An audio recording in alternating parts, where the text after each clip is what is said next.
While the first quarter of the year proved to be a relatively buoyant period for global markets, the second quarter of 2015 has certainly been a lot more difficult. Greece continues to dominate headlines, where the possibility of an exit from the euro and a full default has really never been higher.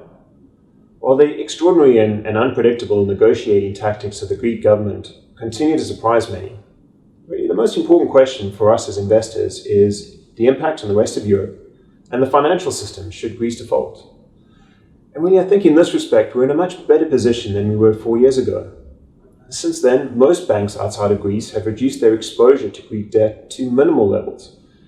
And the systemic risks are, well, in our view, they're materially lower now.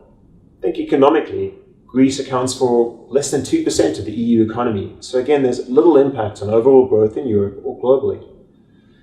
Really, so far, the crisis has had no noticeable impact on European economic activity, which really continues to show modest improvement.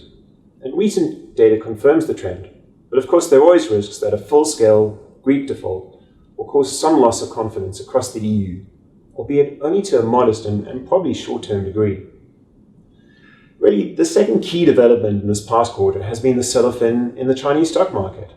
And this is bound to happen sooner or later, given that in the previous 12 months, the market had risen by 150%, taking valuations to completely unsustainable levels.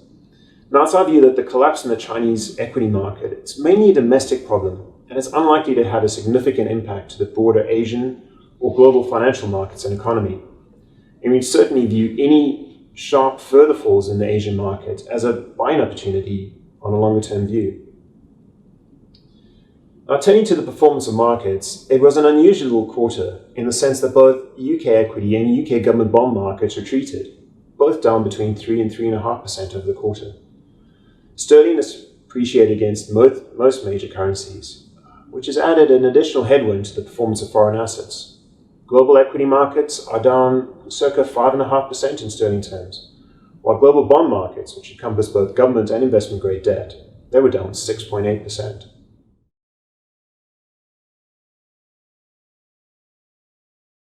Against this backdrop, our diversified target return fund held up relatively well, falling just 0.25% over the 3 months.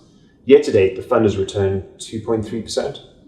Now, our allocation to UK equity, global developed equity markets, and emerging markets detracted from performance. However, our exposure to quality-orientated companies, which make up roughly a third of the portfolio's equity exposure, actually rose in value, so it provided a useful buffer. And again, it emphasized the real benefit of diversifying across investment styles. Our selected active global equity managers, they also performed well over the quarter, and it further dampened the negative returns from developed and emerging equity markets. Now, our fixed income allocations were generally rewarded over the period, as our exposure to Asian converts, high-yield corporates, and senior secured loans, which are all strategies with relatively low duration, were all accretive to overall performance for the quarter.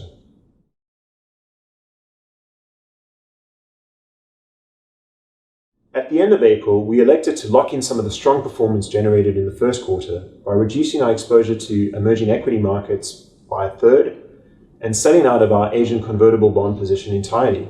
Now, the timing of these decisions was rather fortuitous, as a correction in both developed equity and emerging equity markets followed. By the end of the quarter, with emerging markets 10% lower in sterling terms, we opted to rebuild that emerging market equity position. But we haven't as yet returned to Asian convertibles. We're going to wait for a stabilization in the Chinese stock market before reevaluating that position.